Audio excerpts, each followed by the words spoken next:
Okay, so when you're trying to up your cooking game, I feel like everyone jumps to like crazy recipes or wants to buy all these fancy gadgets. Right. But honestly, the foundation of good cooking is way simpler. If you nail a few core techniques, you can make pretty much anything. And that's what we're diving into today. Absolutely. We've been looking at excerpts from the Young Chef's Guide to Cooking Techniques, specifically focusing on knife skills, how to saute, and even boiling pasta, which seems super basic, but Yeah, you'd be surprised how many people don't know how to properly boil water. It sounds simple, but it really lays the groundwork for so many dishes. exactly. And this deep dive is all about giving you those essential skills, taking you from like following a recipe to actually understanding what's happening in your kitchen. Yeah, like having that aha moment where it all clicks. Exactly. We'll break down why these techniques matter, how to do them right, and hopefully make you feel way more confident and safe when you're cooking. And safe is key, especially when we're talking about knives. Okay, so let's talk knives. I think when people start out, they can be a little intimidating, For sure. but good knife skills literally change the game. It's faster, safer, and honestly, so much more enjoyable. Have you ever tried to cut a tomato with a dull knife? It's the worst. Ugh, yeah, it's like trying to saw through it. A sharp knife makes all the difference. And the guide really stresses that. It's not about showing off, it's about being efficient and safe. Yeah, and the guide talks about how clean cuts actually help your ingredients taste better. You're not crushing them so the flavor and texture stay intact. And because you're using less force with a sharp knife, you're less likely to slip and cut yourself. Which is a huge plus. So let's get into some specific knives. The guide talks about the chef's knife, which is like your go-to workhorse. It's so versatile. Pretty much your best friend in the kitchen. Chopping, slicing, dicing, it can do it all. Then there's the paring knife, much smaller. Yeah, that one's for more delicate work, like peeling garlic or those tiny, precise cuts. And we can't forget the serrated knife.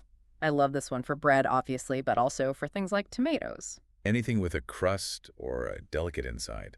The serrations help you cut through without squishing everything. Right. And then you have the utility knife, kind of the in-between size. Yeah, it's handy for tasks that are a bit too much for the paring knife, but not quite chef's knife territory. And then there's the boning knife, which is pretty self-explanatory. Thin and flexible, specifically for getting the meat off the bone.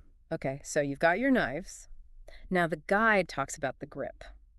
And this might feel weird at first, but trust me, it makes a huge difference. Yeah, the proper grip is key for control. You want to pinch the blade, like right where the blade meets the handle, with your thumb and index finger. And then the rest of your fingers wrap around the handle. It gives you so much more stability. Right. And then your posture. Feet shoulder width apart, slight bend in your elbows. Like you're getting ready to do some serious work. Exactly. It's about having that solid base. Okay, now let's talk cutting techniques. The guide breaks down some essential ones. First up, chopping. Chopping is all about that rocking motion with your chef's knife. You keep the tip of the knife on the cutting board and move the blade up and down like a seesaw. And the guide suggests starting with something like celery or bell peppers. They're firm, so you can really practice that rocking motion. Yeah, and it helps you get a feel for how much pressure to apply to get those nice, even pieces. And you always want a stable cutting board. You do not want that thing moving around while you're chopping. Safety first. Always. Okay, then there's dicing, which is basically chopping, but you're making cubes. Yeah, so you slice your ingredient first, then stack those slices and cut across them to create the cubes. The guide says onions and tomatoes are great for practicing dicing, perfect for making salsa, and the uniform size helps with even cooking. Definitely. And lastly, there's slicing. For slicing, smooth and even is the key. And the claw grip is your best friend here. Can you explain the claw grip for our listeners? Yeah, so with your non-dominant hand, you curl your fingers in like you're making a claw shape, Right. and you use your knuckles to guide the knife blade. Your fingertips are tucked away behind your knuckles, so you're not going to nick them. It's so much safer than having your fingers out there. Right. It might feel weird at first, but once you get used to it, it's a lifesaver.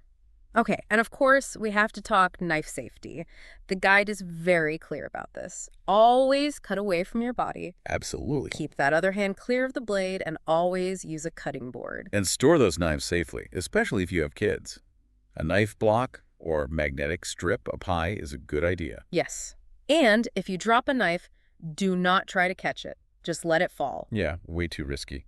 And the guide has this cute little section called Mini Challenge Takeaway. Basically, it's all about practicing these techniques and then taking a minute to think about what felt good, what was challenging. It's a nice way to check in with yourself and track your progress. Okay, so we've got our knife skills down. Now let's move on to sautéing. This is where things get fun. Yeah, you start adding heat, a little fat, and the flavors really come alive. Exactly. Sautéing is basically cooking food quickly in a little bit of fat over high heat. And it's great because you retain those nutrients in vibrant colors. And that browning, that's pure flavor. Yes, and that browning comes from the Maillard reaction and the caramelization of sugars. So much science happening in your pan. It's fascinating. And the guide talks about the different fats you can use for sautéing. Olive oil is a classic for veggies. Butter is amazing for proteins. It adds that richness. Canola oil is a good all-around choice. And ghee has a high smoke point, so it's great for higher heat. Plus, it has this nutty flavor that's really nice. So many options. And then, of course, you need something to sauté. Veggies are always a winner. Yeah. Bell peppers, onions, mushrooms, you name it. But you can also sauté proteins like chicken, shrimp, tofu. Even grains like rice or quinoa. So versatile. Okay, so the guide breaks down the sautéing process. First, you preheat your skillet over medium-high heat for a couple of minutes. And how do you know when it's hot enough? When you flick a little drop of water in the pan and it sizzles and evaporates almost instantly. Perfect. Then you add a little oil, just enough to coat the bottom of the pan. You don't want your food swimming in oil. Right, you're looking for that light coating that helps with the cooking and browning. And when the oil starts to shimmer, you add your ingredients. The guide says to add denser veggies first so they cook evenly. Yeah, like carrots or broccoli. Yeah. Then you add the softer ones later. And then you got to keep things moving in the pan. Gentle stirring, tossing. You want everything to cook evenly and get that nice browning. But don't overcrowd the pan. That's a big mistake. If you put too much in, it'll steam instead of sauté. So true. Better to cook in batches if you have a lot of food. And cooking times vary. Veggies cook fast, but something like chicken takes longer. Yeah, chicken needs to reach 165 degrees Fahrenheit to be safe to eat. And what about seasoning? When do you add that? The guide says to add your salt, pepper, herbs, and spices towards the end. If you add them too early, they can burn or lose their flavor. Makes sense. And just like with knives, safety is key when you're sautéing. Watch the heat. If the oil starts to smoke, it's too hot. And make sure your ingredients are dry before you add them to the pan. That helps prevent splattering, which can be dangerous. And the guide has this mini challenge inspiration for sautéing. They suggest combining a protein with some colorful veggies, your favorite seasonings, maybe a little soy sauce and garlic, and serving it over rice or noodles. Sounds delicious and easy. All right, we've covered knife skills and sautéing. Now let's tackle boiling water and cooking pasta. This might seem super basic, but there are tricks to getting it right. Yeah, boiling is a foundation for so many things. It's not just for pasta. Use it for veggies, eggs, so many things. And we're aiming for 212 degrees Fahrenheit or 100 degrees Celsius for that perfect boil. That's the magic number. So first things first, you need a pot. And the guide says the size matters. Make sure it's big enough for what you're cooking, especially if it's pasta. Yeah, for pasta, you want a deeper pot and plenty of water. About 4 to 6 quarts for every pound of pasta. That gives the pasta room to move around and cook evenly. And here's a big one that a lot of people miss. Salt the water. Seriously, don't skip the salt. The guide says to salt generously, like it should taste like the ocean. Why is that so important? It's not just about seasoning the surface of the pasta, it actually seasons the pasta itself. Oh, interesting. Yeah, as the pasta cooks, it absorbs that salt, and it makes a huge difference in the flavor. It's like you're seasoning from the inside out. Okay, so your water's boiling, you've added the salt, now you add the pasta, and the guide is very specific about stirring immediately. Why is that? As soon as that pasta hits the hot water, the starch on the surface gets sticky. Stirring right away prevents it from clumping together. So it's all about keeping those noodles separate. And then you cook it according to the package directions. The guide emphasizes that different types of pasta have different cooking times. And if you want that perfect al dente where the pasta is firm but not crunchy, taste it towards the end of the cooking time. Don't just rely on the timer. Trust your taste buds. Absolutely. And once it's cooked, you drain it in a colander. But here's a pro tip.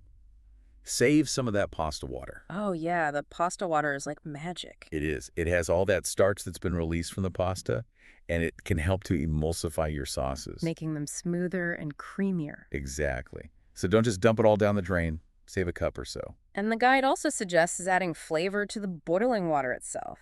You can add garlic cloves, herbs, even a splash of vinegar. Yeah, it's a subtle way to infuse your pasta or veggies with extra flavor as they cook. So you've drained your pasta, maybe tossed it with some olive oil and herbs, or added your favorite sauce. And of course, you use that reserved pasta water to make the sauce extra Now delicious. you're talking. But even with boiling, there are safety things to keep in mind. The guide mentions boilovers, which are always a pain. Yeah, if your pot starts bubbling up too much, reduce the heat. And always use oven mitts when you're handling hot pots and lids. Safety first. And the guide has this mini challenge idea for boiling pasta. They say to cook your favorite pasta, and while it's cooking, whip up a simple sauce with canned tomatoes, garlic, and spinach. Sounds like a perfect weeknight dinner. And they emphasize tasting your sauce and adjusting the seasoning at the end. That's so important. It makes all the difference. Okay, so let's recap. We've covered knife skills, sautéing, and boiling. 3 essential cooking techniques. And they're not just individual skills, they're the building blocks for everything else you'll do in the kitchen. Exactly. So to all our listeners out there, we encourage you to practice these techniques. Try out the mini challenges from the guide.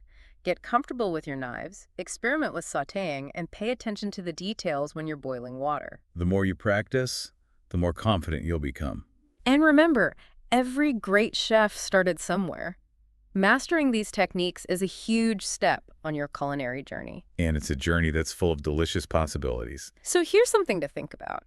Now that you've got these skills in your back pocket, what simple dish are you going to try first? And how do you think mastering these techniques will change the way you cook in the future? That's something to chew on. Food for thought, literally. Until next time. Happy cooking.